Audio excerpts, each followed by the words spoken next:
माझ्या शेतातून बदनामी करून खोटा आरोप करणाऱ्या एकनाथ खैरनार व संदेश जैनवर गुन्हा दाखल करेल माजी पंचायत सदस्य प्रवीण मोरे यांनी केला खुलासा। धुळे जिल्ह्यातील शिंदखेडा तालुक्यातील वालखेडा येथील शेतकरी व माजी पंचायत समिती सदस्य प्रवीण मोरे यांच्या शेतात एकनाथ भास्कर खैरनार येऊन माझी शेती आहे, माझ्या शेतातील मका जळून टाकला, पाण्याची पाईपलाईन फोडून टाकली। काल रोजी माझ्यासोबत परिवारातील 3 शेतात पाहणी केली असता त्या ठिकाणी काही आढळून आले नाही, फक्त एक कोपरावरील एक मका त्यांनीच जाळला होता असे दिसून आले, तरी आमच्यावर खोटा आरोप केला आहे। वालखेडा व बेटाव रोडवरील काही अंतरावर 12 एकर शेत जमीन माझी आहे। सोनगीर येथील अयोध्या सावकार संदेश प्रेमचंद जैन यांच्याकडून सन 2012 मध्ये व्याजाने 20 लाख रुपये 2% प्रमाणे घेतले। पैसे घेण्याचं कारण माझ्यावर कर्ज होते, त्या कर्ज फेडण्यासाठी घेतले होते। संदेश प्रेमचंद जैन यांच्याकडे 6 बिघा शेती नावावर करून दिली, पूर्ण पैसे दिल्याशिवाय शेती तुमच्या नावावर राहील असे तोंडी बोलत होऊन मध्यस्थीसमोर हा विषय झाला होता। अयोध्या सावकार संदेश प्रेमचंद जैन यांना 20 लाख सह व्याज 10 लाख असे 30 लाख दिल्याने देवाणघेवाण झाले, परंतु अयोध्या सावकार संदेश जैन यांनी 3% पैसे मागत आहे। 30 लाख रुपये देऊनही माझ्याकडे 10 लाखाची मागणी करीत आहे। त्याने मला विश्वास न घेता कुठल्याही प्रकारे न सांगता संदेश जैन याने वाघाडी येथील एकनाथ भास्कर खैरनार याच्याशी शेतीचा व्यवहार करून घेतला आहे।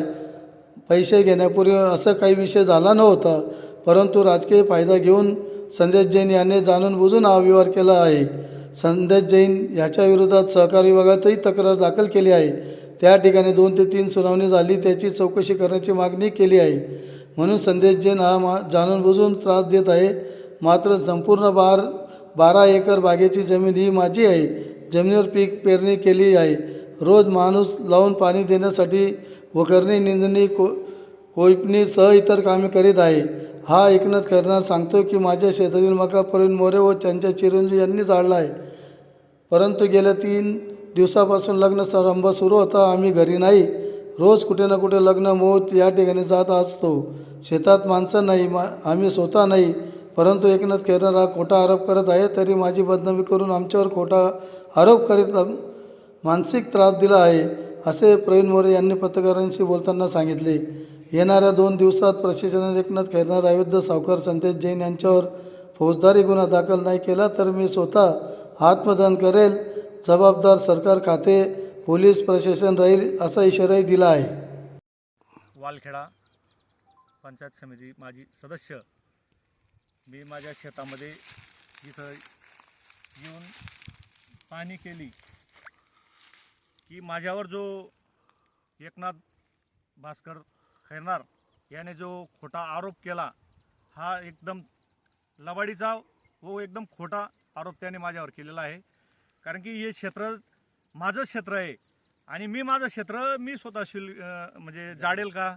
आणि मी संदेश प्रेमचंद जैन सोनगीर याच्याकडून व्याजाने पैसे घेऊन हे क्षेत्र त्याच्या नावावर, माझ्या 2 भावांच्या त्याच्या नावावर मी क्षेत्र करून दिलं होतं आणि त्याचे 20 लाखाचे 40 लाख रुपये झाले। त्याच्यातून त्याला 30 लाख रुपये माझे दिले गेले आणि 10 लाख रुपये व्याज बाकी असल्यामुळे त्याने हे क्षेत्र परस्पर एकनाथ भास्कर आणि देविका एकनाथ खैरनार यांना परस्पर खरेदी करून दिलं आणि ते खरेदी करून दिल्यामुळे तो असं म्हणतो क्षेत्र माझं आहे, परंतु आज रोजी पाहणी केली असता बघा फोटो मी क्षेत्र खेळतोय आणि त्याने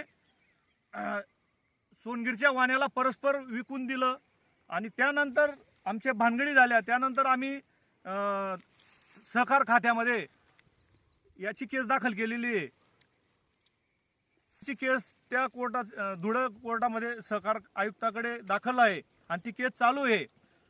हा व्याजाचा पैसा असल्याने याचं व्याज दिले गेलं, पैसे दिले गेले, तरी याने परस्पर संदीप प्रेमचंद जैन यांनी त्यांना खरेदी करून दिलं आणि ते सांगता आम्ही शेत घेतलेलं आहे, त्यांचा आमचा काही संबंध नाही। आमचा वाण्याचा आणि संदेश प्रेमचंद जैन व आमचा व्यवहार झालेला आहे, त्याला विकायचा असा उद्देशाने व्यवहार झालेला नाही आहे, तशी काही बोली झालेली नाही आहे। फक्त जेव्हा तुझे पैसे परत होतील तेव्हा शेत आमच्या नावावर खरेदी करून द्या अशी बोली झालेली आहे। परंतु हा एकनाथ भास्कर राहणार वाघाडी हा म्हणतो हे शेत आम्ही घेतलंय ना, आम्हीच करतोय, आमचं हे क्षेत्र तुमचा काही संबंध नाही हा, आणि त्या माध्यमातून असा खोटा आरोप जडून दिलं. हे बघा तुम्हाला जडलेलं दिसतंय काय क्षेत्र, याने अशी खोटी माझी बदनामी केली, म्हणून याच्यावर मानहानीचा गुन्हा दाखल यांच्यावर मी करणार. षडयंत्र आहे, माझी कशी बदनामी होईल हे बदनामी करण्यासाठी यांचं हे षडयंत्र चालू आहे. तरी यांच्यावर मानहानीचा गुन्हा दाखल मी करणार आहे. हे छोटासा कोपरा त्यांनीच जाळून हे कारस्थान चुकीची बातमी लावली, आणि 3 दिवस लग्न होते. लग्न समारंभामध्ये मी फिरत होतो, मी इकडे तिकडे जात होतो, आम्ही घरी नव्हतो आणि शेतात सुद्धा कोणी माणसं नव्हते. आणि यांनी ही मुद्दाम खोटी अफवा करून हे थोडंफार कोपरा यांनी स्वतः जाळून दिला, आणि यांनी माझी बदनामी करण्याचा प्रयत्न यांनी केलेला आहे. तरी यांच्यावर मानहानीचा दावा मी दाखल करणार. यांच्यावर फौजदारी गुन्हा दाखल व्हायला पाहिजे ही माझी मागणी आहे.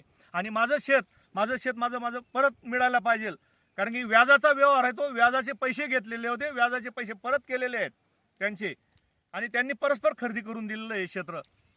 तशी नोंद सुद्धा नोंद आहे. आणि हा व्यवहार असा झालेला आहे. मी सहकार खात्याकडे अर्ज दिलेला आहे, आणि माझ्याकडे साक्षी पुरावे सुद्धा नोटरी करून मी दिलेले आहेत. साक्षी जे आहेत त्यांच्या सुद्धा नोटरी आहेत माझ्याकडे. खरेदी करून दिलंय. व्याजाचा व्यवहार आहे तो. यांना शेती विकलेली नव्हती वाण्याला, आणि वाण्याने परस्पर संदीप प्रेमचंदजीने परस्पर एकनाथ भास्करला विकून दिली, आणि तो सांगतो माझं आहे. यांचा काय संबंध, क्षेत्रच माझं आहे ना पूर्ण. व्याजाचेच पैसे होते त्यांच्याकडून घेतलेले, तशी आमची काही बोली नव्हती.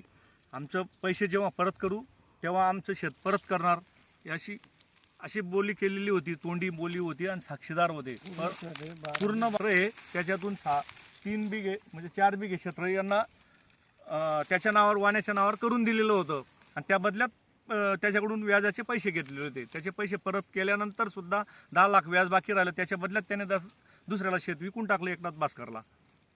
तिची सूचना दिली नाही, काहीच दिले नाही. यांनी परस्पर जाऊन गुपचूप व्यवहार करून आले. तसा व्यवहार काही विशेष नव्हता आमचा. याने परस्पर विक्री करून मोकळा होऊन गेला संदेश प्रेमचंद जैन, आणि हा एकनाथ भास्करने परस्पर खरेदी करून घेतली. आता तुमचं प्रेमचंद जैन व एकनाथ भास्कर संदर्भात होते का? खैरनार यांच्यावर जर सहकार खात्याने गुन्हा दाखल नाही केला, फौजदारी गुन्हा दाखल नाही केला, तर मी स्वतः आत्मदहन करेल. जबाबदार सहकार खातं राहील आणि शासन राहील.